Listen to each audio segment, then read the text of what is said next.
जब प्यार हद से बढ़ जाता है और जब फीलिंग्स कंट्रोल में नहीं होती और आप अपने प्यार को एक नाम, एक मंजिल देना चाहते हैं, उस वक्त आप जाकर मंदिर में शादी कर लेते हैं, कोर्ट मैरिज कर लेते हैं, रजिस्टर्ड मैरिज करवा लेते हैं और ये चीज रहती है आप दोनों के बीच में। और ये क्यों है? क्योंकि आपके बीच में प्यार बहुत ज्यादा है।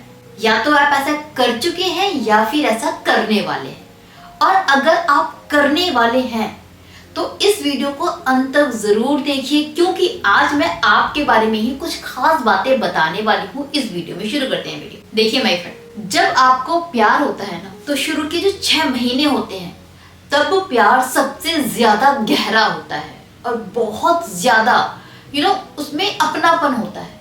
वो प्यार इतना गहरा होता है कि आप सामने वाले के बिना अपनी जिंदगी इमेजिन भी नहीं कर पाते और आपको ये पता होता है कि आपको सामने वाला चाहिए ही चाहिए। और क्योंकि वो फीलिंग्स बहुत गहरी होती है, इस वजह से आप शादी भी कर लेते हैं। कभी कभी इस चीज के लिए लड़कियां बोलती हैं तो कभी लड़के बोलते हैं और अल्टीमेटली दोनों शादी करते हैं। बट इस शादी का बहुत साइड इफेक्ट आपको देखने के लिए मिलता है फ्यूचर में जाकर। अगर आपकी शादी अभी हुई नहीं है, करने की आप सोच रहे हैं ना, तो आपको एक काम करना है, ज्यादा कुछ नहीं, थोड़ा सा सब्र करना है। क्योंकि होता क्या है शादी करने के बाद कि कोई भी रिश्ता हमेशा सेम नहीं रहता, उसमें उतार चढ़ाव आते ही हैं। अभी ये नया रिश्ता है तो इसमें सिर्फ प्यार ही प्यार है और अपने परवान पर है, अपने टॉप पर है और इसी टाइम पर आप शादी कर रहे हैं। बट कुछ टाइम बाद इसमें एक नेगेटिव मोड आएगा, इसमें प्यार कम होने लग जाएगा और फिर आप दोनों पछताएंगे। आप दोनों को ऐसा लगेगा कि यार कहाँ फंस गया। फिर आप सामने वाले से छुटकारा पाना चाहेंगे और आपको लगेगा ऐसा क्या कर दिया जाए कि सामने वाला मुझे छोड़ दे। और ऐसा एक दो के साथ में नहीं, बहुत लोगों के साथ में होता है। फिर जो शादी आपकी इतनी खुशी से हुई थी, जो आपको दुनिया भर की खुशियां दे रही थी, वही आपके गले का फंदा बन जाती है। तो कभी भी किसी भी प्यार में आप एटलीस्ट मंदिर में मैरिज तो मत कीजिए, सीक्रेटली मैरिज तो मत कीजिए। और अगर करनी भी है, अगर रह भी नहीं पा रहे हो, तो कम से कम 6-7 महीने के अंदर मत करना, बहुत पछताने वाले हो। अगर आपको शादी करनी है तो 1 साल दीजिए ना। एक बात बताइए, जो प्यार आज है और आपको ये लगता है कि ये प्यार हमेशा ऐसे रहने वाला है, तो 1 साल बाद भी इतना ही गहरा रहेगा और 2 साल बाद भी। जो प्यार कम होने ही वाला नहीं है, उसमें शादी के लिए इतनी बेसब्री क्यों?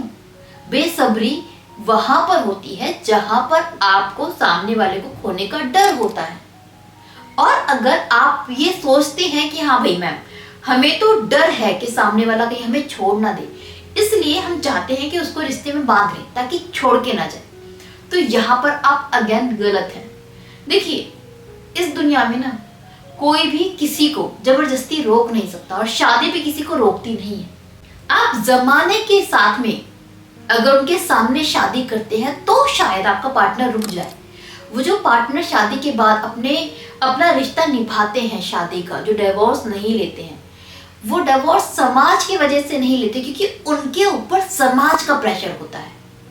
इसलिए एक वाइफ अपने हस्बैंड को जल्दी से नहीं छोड़ती कि समाज क्या बोलेगा। इस वजह से मैनी टाइम एक हस्बैंड अपने पत्नी को नहीं छोड़ता कि समाज क्या बोलेगा। बट आप जो मैरिज कर रहे हैं सीक्रेटली, यहाँ पर समाज को तो कुछ पता ही नहीं है। तो इसके बाद, इस शादी के बाद जब आपका पार्टनर आपको छोड़ना चाहेगा तो वो आसानी से छोड़ देगा। आप ये मंदिर में ये फेक शादी करके, ये छोटी सी शादी करके उसको कभी नहीं रोक पाएंगे। जो आपकी सोच है ना कि शादी करके वो कहीं नहीं जाएगा, ये बहुत गलत सोच है। आप बहुत गलत सोच रहे हैं। वो तब भी छोड़ देगा। आप क्या कर लेंगे? कुछ नहीं कर पाएंगे आप। तो जिसे जाना है उसे जाना है, शादी के बाद भी जाना है, और जिसे नहीं जाना है उसको बिना शादी के भी आपके साथ ही रहना है। तो शादी से किसी का कोई बेनिफिट नहीं होने वाला। और दूसरी चीज जो आपको समझनी है कि जिसके लिए आज आप पागल हो रहे हैं, जिसके बारे में आपको डर है कि वो छोड़ देगा और आप दूर नहीं करना चाहते उस इंसान को, अभी 6 महीने में आपको वो कमाल का लग रहा है। हो सकता है जब आप शादी कर लें, उसके बाद थोड़ा सा वक्त बिताने के बाद आपको ये लगे कि नहीं यार, इसमें वो वाली बात नहीं है, इसके साथ मैं खुश नहीं हूँ, चीजें बिगड़ने लगे, उसके तरफ से झगड़े होने लगे और आप हटना चाहें, तो ये आपके गले का फंदा भी बन जाएगा, क्योंकि वो अगर इंसान ठीक नहीं है ना तो आपको उल्टा ब्लैकमेल करेगा। अभी तक आप सोच रहे थे कि मैं उसको रोक के रखूंगा, फिर उल्टा हो जाएगा कि आप छोड़ना चाह रहे हो, वो इंसान आपको ब्लैकमेल कर रहा है कि छोड़ के दिखा, सबको बता दूंगा, सबको बता दूंगी। वो चीजें उल्टी पड़ जाती हैं आपके ऊपर। तो तब भी आपके लिए भी यही बेटर है कि आप मंदिर में जाकर यूं शादी ना करें। इसके बाद खास करके जो लोग लॉन्ग डिस्टेंस पे हैं, जो किसी सोशल मीडिया के थ्रू मिले हैं, जिनकी बहुत ज्यादा मीटिंग्स नहीं होती हैं, बातें कितनी भी हों सुबह से लेकर शाम तक, बातों की कोई वैल्यू नहीं होती, क्योंकि बातें करने में और मिलने में जमीन आसमान का फर्क होता है।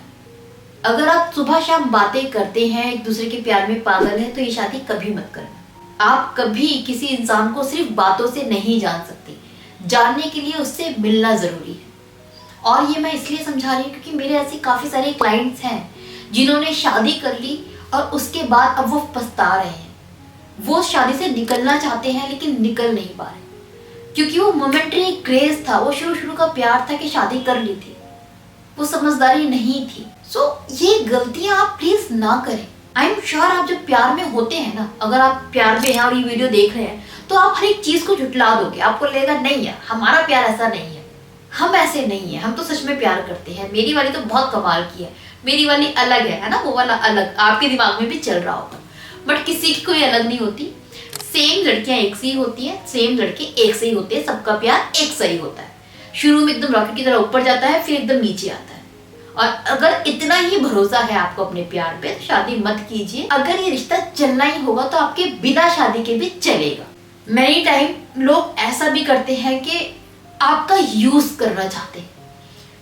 वो क्या करते हैं कि आपसे कहेंगे शादी कर लो, फिर हम लोग हस्बैंड वाइफ बन जाएंगे, और आप जैसी शादी कर लेंगी, सामने वाला आपके साथ में फिजिकल होना शुरू कर देता है, क्योंकि उसकी मंशा यही थी कि इसको भरोसे में ले लिया जाए। एक रूम में, एक कमरे में बस मांग में सिंदूर भर दिया जाए और बताया जाए कि तू मेरी वाइफ है, फिर वाइफ कह के आपसे सब कुछ करवा लिया जाए कि तू मेरी वाइफ है ना, वाइफ तो करती है, मैं तेरा पति हूँ, तुझे तो करना ही पड़ेगा। वो हरकतें हो जाती है। मेनी टाइम ऐसी ही हरकतें लड़कियां भी करती हैं। मैं तेरी पत्नी हूँ, तूने सिंदूर भरा है, अब मैं तेरी वाइफ हूँ, मेरा खर्चा कौन उठाएगा? तू उठाएगा। मेरे माँ बाप का खर्चा कौन उठाएगा? तू उठाएगा। मेरे नखरे कौन उठाएगा? तू उठाएगा। क्यों? क्योंकि मैं तेरी वाइफ हूँ।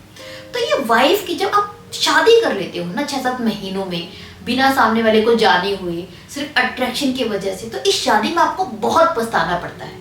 फिर सामने वाला आपको इमोशनली ब्लैकमेल करता है हस्बैंड और वाइफ के नाम पर। वो फिर आपसे इतना कुछ करवाता है जितना तो रियल हस्बैंड भी नहीं करता होगा किसी का। जरूरी है कि इतने जल्दी आप प्यार में शादी ना करें, और ये शादी का कोई बेनिफिट नहीं होने वाला। अगर आपको शादी करनी ही है तो ऐसे मत कीजिए। टेक योर टाइम, थोड़ा सा वक्त गुजारिए, 2-3 साल रहिए साथ में, एक दूसरे को जान लीजिए, और जब आपको लगे कि हाँ ये मेरी एज है शादी की, हम दोनों सेल्फ डिपेंड हैं, अब किसी पे डिपेंड नहीं है, कमाते हैं और अब हमें शादी करनी है, तो एक बार घर में बोलिए। घर के वाले मानते हैं अच्छी बात है, नहीं मानते हैं तो आप कोर्ट मैरिज कर लेना, फिर कोई बात नहीं, बट अभी तो मत करो एटलीस्ट। और जब आप कमाते हैं तो फैमिली मान जाती है। इतनी जल्दबाजी वहीं पर होती है जहां पर कुछ गड़बड़ होती है। इस चीज को हमेशा याद रखना। क्या पता आपका यूज सामने वाला कर रहा हो, ये भी हो सकता है। तो इस शादी से, जो आप छोटी छोटी शादियां मंदिरों में करते फिरते हैं, जो एक कमरे में अपनी गर्लफ्रेंड के सिंदूर लगाते फिरते हैं, इन सब चीजों से बचे, दूर रहे। अगर अपना भला चाहते हैं, अपने परिवार का भला चाहते हैं और अपने प्यार का भला चाहते हैं तो। होप आपको ये वीडियो समझ में आई होगी। होप कि आप ये कदम उठाने से कतराएंगे, 2 बार सोचेंगे। इसी उम्मीद के साथ विदा लेती हूँ। बट इससे पहले, अगर आपकी लाइफ में कोई प्रॉब्लम चल रही है जिसके रिगार्डिंग आप मुझसे 1-to-1 कंसल्टेशन चाहते हैं, तो नीचे दिए गए व्हाट्सएप नंबर पर अपनी कॉल बुक कर सकते हैं मेरे साथ, जिसके मिनिमम से चार्जेस होंगे। नाउ मुझे विदा दीजिए। Bye bye, take care.